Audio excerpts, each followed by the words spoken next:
Olá, meu nome é Rodrigo Peterson e eu quero te falar um pouco sobre como você pode começar a investir no mercado imobiliário. Como você pode fazer o seu primeiro house flip. E o que é isso?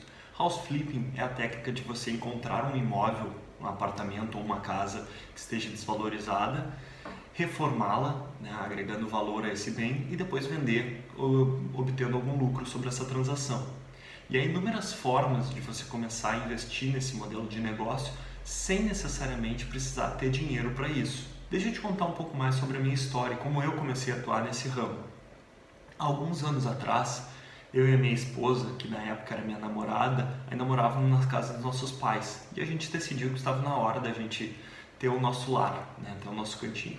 Então a gente começou a procurar alguns imóveis na cidade que tivessem dentro de um orçamento, de uma faixa de preço que a gente pudesse arcar na época. Pesquisando no mercado, acabei encontrando uma boa oportunidade de um imóvel que estava relativamente barato, e levei ela para conhecer esse apartamento. Claro que o valor que a gente tinha na época para investir, ele era muito baixo, então naturalmente a gente estava olhando apartamentos menores, apartamentos com uma condição, habitável bastante ruim, assim. E, enfim, esse primeiro apartamento que a gente foi conhecer, ele estava num preço muito bom no mercado, mas eu acho que para minha esposa até foi de certa forma um choque, ela que não trabalha no ramo, ao visitar esse primeiro imóvel, acho que ela ficou bastante receosa, e não conseguiu enxergar a oportunidade que aquele apartamento poderia nos dar, se a gente, claro, agregasse valor nele com alguma reforma. Eu, como sou arquiteto, fiquei bastante empolgado, porque eu sabia e conseguia perceber que tinha como a gente melhorar aquele apartamento e deixar ele de uma forma que nos agradasse bastante. Essa decisão que a gente precisava tomar em conjunto levou alguns dias até a gente conseguir conversar, e chegar num acordo de então vamos fazer uma proposta para esse apartamento. Eu consegui convencer ela da potencialidade que esse imóvel tinha. Claro que quando a gente fez essa proposta, alguns dias depois, veio a primeira lição, de alguém que está começando a mexer no mercado imobiliário e, infelizmente, o imóvel já tinha sido vendido. Foi exatamente isso que o corretor nos passou, assim, que boas oportunidades, imóveis com um preço atraente, eles costumam ficar muito pouco tempo no mercado. Então a nossa tomada de decisão precisa ser rápida, A gente precisa ter a certeza de que está fazendo um bom negócio e fazer a proposta, concluir o negócio o mais rápido possível. Enfim, mas aí, não tendo felicidade nesse negócio, a minha esposa ficou bastante empolgada, com essa ideia da gente adquirir um imóvel, e ela começou a pesquisar outras alternativas. Aí logo em seguida ela agendou uma visita num outro imóvel que a gente foi conhecer, e aí veio talvez a nossa segunda lição, assim, que era um imóvel que ele tinha assim, características formais muito difíceis da gente melhorar ele. Ele era um imóvel num andar baixo, que tinha uma a sala e os quartos com janela voltada para os fundos do terreno, onde tinha um grande muro. Então era um imóvel muito emparedado, era escuro, úmido, sabe? Tinham situações ali que nem a melhor das reformas do mundo conseguiria resolver. Claro que a gente conseguiria ainda agregar algum valor naquele apartamento, mas a margem era muito pequena, e como a gente estava não só buscando um imóvel para a gente morar, diretamente nos agradasse, também a gente tinha esse viés de investimento, que eu acho que é sempre importante considerar. Mesmo quando clientes aqui do escritório querem fazer um projeto para eles mesmos, é a residência que eles vão morar, que eles não têm perspectiva de venda, eu sempre aconselho a pensar nessa possibilidade, porque um dia pode ser que precise, enfim, vender o bem para levantar algum dinheiro, para cobrir alguma dívida, alguma coisa que aconteça, ou mesmo situações da vida te levam a mudar, é transferido de trabalho e precisa ir para morar em outra cidade, enfim. É sempre importante, o imóvel é um ativo, é um investimento alto que a gente faz quando a gente está adquirindo para nós, então é importante a gente considerar a hipótese de que um dia a gente vai querer esse dinheiro de volta, E no nosso caso a gente tinha isso bem claro, a gente sabia que a gente iria morar por um tempo nesse apartamento, mas que a gente gostaria de um dia vendê-lo e ter algum lucro nisso, nessa jogada. Então esse segundo imóvel não pareceu ser um bom negócio, né? A gente acabou declinando, né? Nem fizemos proposta, nada, porque a gente entendeu que ele já estava num valor que dificilmente a gente conseguia, mesmo que a gente agregasse, né, fizesse uma reforma interessante, a gente entendeu que ele não teria uma margem, um ticket para ser vendido por muito mais do que a gente poderia ali estar comprando esse apartamento. E aí a gente foi visitar um terceiro imóvel. E esse terceiro imóvel quase, né, nos levou a um erro muito comum de quem está procurando um imóvel para investimento, que era um apartamento que ele estava numa condição muito boa de habitabilidade, né? Ele estava com uma manutenção muito boa, ele estava com um piso bacana, as paredes estavam bem pintadas, o banheiro era impecável, enfim. Era um imóvel que tinha muito pouco para ser feito, ou para não dizer quase nada para ser feito em termos de valorização futura dele, né? E claro, por isso ele também era um imóvel que estava com um valor um pouco acima, né, dos que a gente estava considerando. Inclusive foi uma questão bem complicada, assim, porque, claro, minha esposa ficou super empolgada com aquele ali, adorou, né, especialmente em comparação com os outros que ela, né, tinha visitado até então, né, mas a gente, de novo, enxergamos que não era uma boa oportunidade, porque realmente imóveis bem conservados tendem a ter uma margem de lucro muito pequena, né? Geralmente para o investidor, né, o proprietário atual do bem já fez alguns investimentos ali e espera ter o retorno desses investimentos, né? Mas não que não haja, né? Não dá para descartar. Há casos em que, enfim, o proprietário está precisando urgentemente de dinheiro, precisa urgentemente vender o apartamento e pode-se encontrar boas oportunidades, mas não é a regra, né? Aí a gente foi visitar um quarto imóvel, e aí nesse quarto imóvel veio mais uma lição que a gente, de certa forma, pelo menos subconscientemente estava ignorando, que é a questão do condomínio, da vizinhança em si, né? E esse é um item fundamental também para se analisar, porque também agrega bastante valor à sua unidade, né? E esse foi o caso. A minha esposa, ao chegar nesse imóvel que a gente ia visitar, de cara eu já vi que eu estava ralado, que era aquele imóvel que a gente ia fechar, porque era um prédio que possuía portaria 24 horas, né? Algo que nenhum dos outros que a gente estava vendo tinha nem possibilidade de fazer, era uma estrutura muito menor, enfim. Na portaria, o corretor já ganhou a minha esposa, né? Mas eu ainda precisava visitar o apartamento, obviamente. E chegando lá na unidade em si, eu tive a certeza de que esse seria um negócio que a gente ia fazer, porque ele estava dentro dos valores que a gente estava planejando investir, né? E, de fato, ele era o apartamento assim, que possuía uma planta muito boa, né? E ele nos dava N possibilidades de fazer melhoras significativas no bem, né? Então, eu gosto sempre de destacar essa questão da planta, porque muitas vezes as pessoas se apegam a um indicador que o mercado imobiliário usa muito, que é a questão do valor do metro quadrado, ou quantos metros quadrados tem a unidade. E embora eu acho que seja uma informação interessante, importante de se considerar, eu acho que ela não pode ser a determinante, porque muitas vezes tem casos de apartamentos com plantas que têm, sei lá, 5, 10% da sua metragem em corredor, por exemplo, ou um formato mais pouco usual, assim, um formato pouco usual, que acaba não dando um aproveitamento de área tão bom, né? Um corredor é um ambiente da casa que a gente praticamente não consegue utilizar para nada. Então, tu simplesmente se basear pelo valor do metro quadrado, às vezes tu pode estar pagando um valor que é, entre aspas, barato, mas que, de certa forma, tu não consegue utilizar, né? Especialmente nesse nosso caso. Que a gente estava vendo unidades pequenas, unidades de entre 35 e 40 metros quadrados, apartamentos de um dormitório, onde 2, 3 metros quadrados de corredor pode fazer muita falta na planta, né? E nesse caso não, era uma planta bem retangular, né, com os ambientes bem distribuídos, e tinha boas possibilidades da gente abrir a cozinha e dar mais uma amplitude para a sala, integrar a cozinha e o ambiente de estar. Por ser um último andar, a gente conseguiria colocar uma churrasqueira, que é um item que, especialmente aqui no sul de Porto Alegre, de onde eu falo, valoriza bastante as unidades também.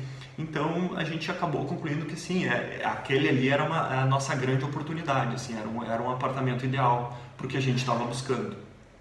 Então a gente adquiriu esse apartamento na época, por R$235.000, né? E investimos mais cerca de R$35.000 na reforma como um todo, na reforma e na mobília do apartamento, né?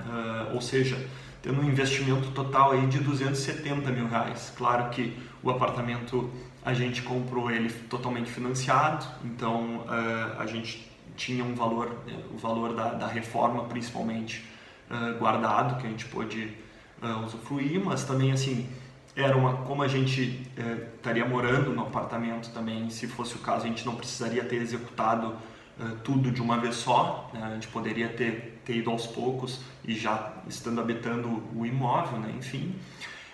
Mas aí então, alguns anos depois, a gente vendeu esse apartamento, né, por R$319.000, né, ou R$300.000 limpos, né, já depois de descontada a corretagem, voltou para nós, né. Isso nos gerou uma receita de R$30.000, né. E por que eu digo receita e não lucro? Porque assim, como a gente financiou um imóvel, o próprio juros do financiamento acabou consumindo esse nosso lucro, né? Embora eu considere que a gente tenha tido esse lucro, porque de certa forma a gente morou durante 4 anos, que foi o tempo que a gente habitou o imóvel, totalmente de graça, né? Esse dinheiro acabou voltando para nós, né? E sem contar que no momento que a gente efetivou essa venda, retornou esse dinheiro que a gente, ao longo dos meses em que estava habitando lá, foi pagando financiamento, acabou retornando uma espécie de uma poupança aí de R$80.000, né? Então, que nos serviu para capitalizar para um próximo investimento. Então, foi uma estratégia que a gente traçou lá no início, como uma forma de poder ter o nosso lugar, né? Ter onde morar e também se capitalizar para próximos investimentos, né? Mas claro, se a gente fizesse uma simulação da situação, né, do que a gente viveu ali, fica um aprendizado, né, que é muito importante para quem quer fazer house flipping, que é a velocidade do negócio, né, desde a compra até o momento da venda, influencia diretamente no sucesso do seu investimento. Ou seja, os meses que você vai ficar sob posse do imóvel, eles são fundamentais, porque é mês que esse dinheiro aplicado poderia estar rendendo, é mês que você está arcando com os custos fixos do apartamento, né, como contas de água, luz, condomínio, IPTU, enfim, né? Então tudo isso tem que ser botado na ponta do lápis, mas sim, tem como fazer. E essa opção de começar a investir no house flipping no seu próprio imóvel, eu acho que é uma opção muito, muito interessante, porque é uma solução bastante conservadora, né? Muitas pessoas que já atuam nessa área costumam começar por essa alternativa, porque é uma alternativa que você não precisa ter tanto dinheiro para investir, né? E também você consegue ter um pouco mais de segurança, né? Quanto mais tempo vai passando, claro, esse lucro vai sendo diminuído, né? Mas você tem essa segurança, assim, esses custos fixos do imóvel, que quando é exclusivamente para investimento você tem que considerar e serão descontados do negócio como um todo no final. Quando trata-se do seu imóvel, de certa forma você já teria esse custo, né, no imóvel que você habita. Então é uma forma de reduzir, né, de minimizar esses riscos do negócio. Claro que também há outras formas de começar um investimento, né, utilizando pouco ou até mesmo nada de dinheiro do seu bolso, né? Uma alternativa bastante comum no mercado é achar um investidor, um parceiro que esteja interessado em investir, né?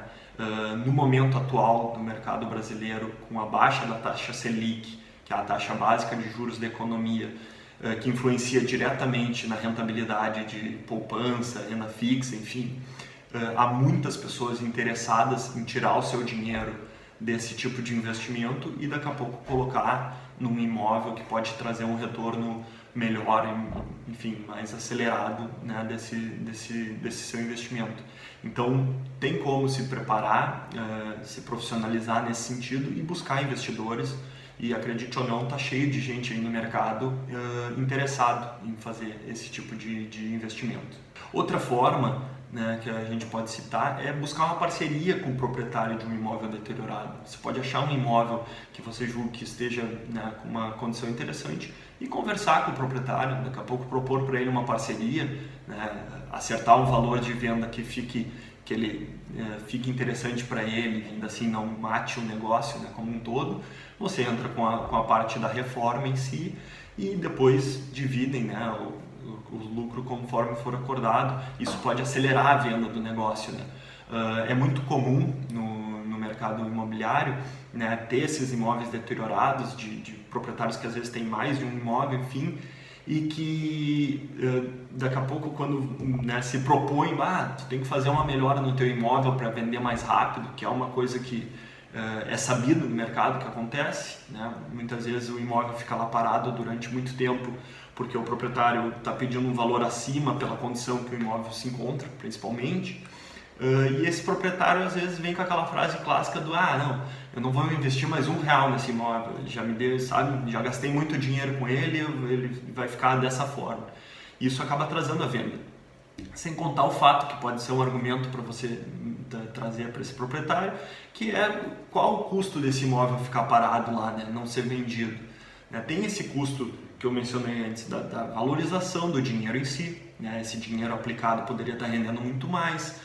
Tem o custo da manutenção do imóvel que fica sob encargo do proprietário enquanto ele não negociar esse bem, então ele segue pagando em condomínio, segue pagando em PTU, segue pagando eventuais contas de água, luz, gás, enfim, né? Então tem todos esses pontos que tem que ser considerado e pode se tornar um atrativo, daqui a pouco formar uma parceria com esse proprietário e bem, eu entro com o custo da reforma, o senhor entra com o bem que já possui, né? Não precisa investir nada e a gente lá na frente pode dividir a diferença que der, né, do lucro, dessa valorização que a gente vai agregar no seu imóvel.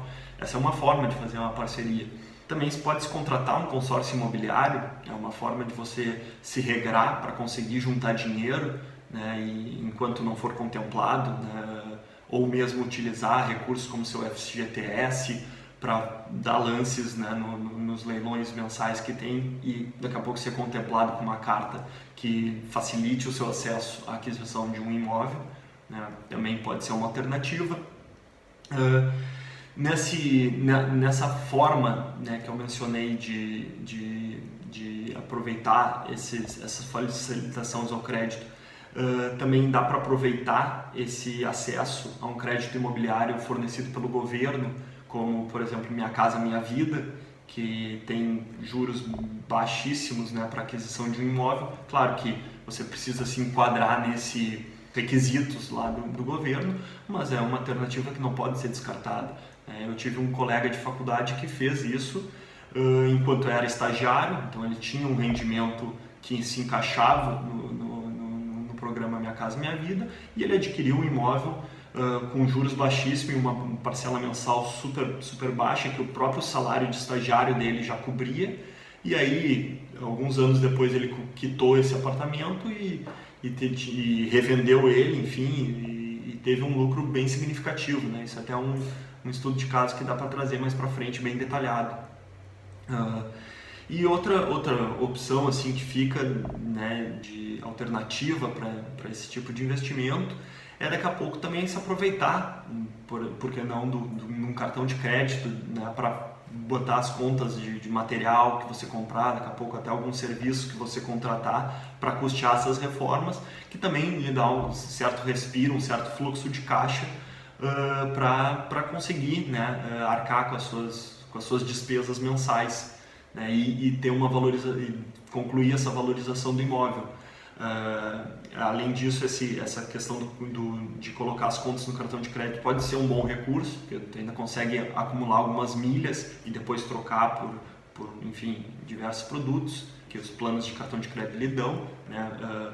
Aumenta também, querendo ou não, o seu crédito no mercado, especialmente se você aumenta suas milhas, né? Então pode ser uma alternativa. Agora é importante ter bastante cuidado com essa opção, porque os juros do cartão de crédito, como a gente bem sabe, são altíssimos. Então eu jamais recomendaria se aventurar, né, numa alternativa como essa sem ter a certeza de que você consegue arcar, né? Você vai ter um fluxo de caixa para arcar com essas custas que vão chegar mensalmente, né? Ou seja, aqui eu trouxe algumas ideias, assim, tem N outras opções e formas de ser criativo para atuar, né? Começar a atuar no mercado imobiliário, mesmo sem ter um capital significativo acumulado para isso, né? O importante é que quando a gente está investindo no mercado imobiliário com criatividade, a gente tem que ser extremamente conservador, né? Especialmente se a gente está utilizando um dinheiro de um terceiro, de um parceiro em si, né? Eu particularmente não gosto da expressão de começar a investir sem R$1 do seu bolso, né? Não que eu não acredite que isso seja possível, né? Eu já vi casos de pessoas que realmente começaram, né? sem aportar nenhum real. Essa ideia acaba remetendo a uma coisa de dinheiro fácil, de fique rico rapidamente, né? O que pode ser muito perigoso, né? Investir no mercado imobiliário definitivamente não é dinheiro fácil, né? Dá trabalho, leva algum tempo, mas as recompensas podem ser bastante satisfatórias, né? Conforme eu comentei em outro vídeo, infelizmente no Brasil não possuímos muitos meios de aprender sobre house flip. A gente precisa recorrer muito ao mercado americano e nesses casos o idioma pode ser uma dificuldade para muitos.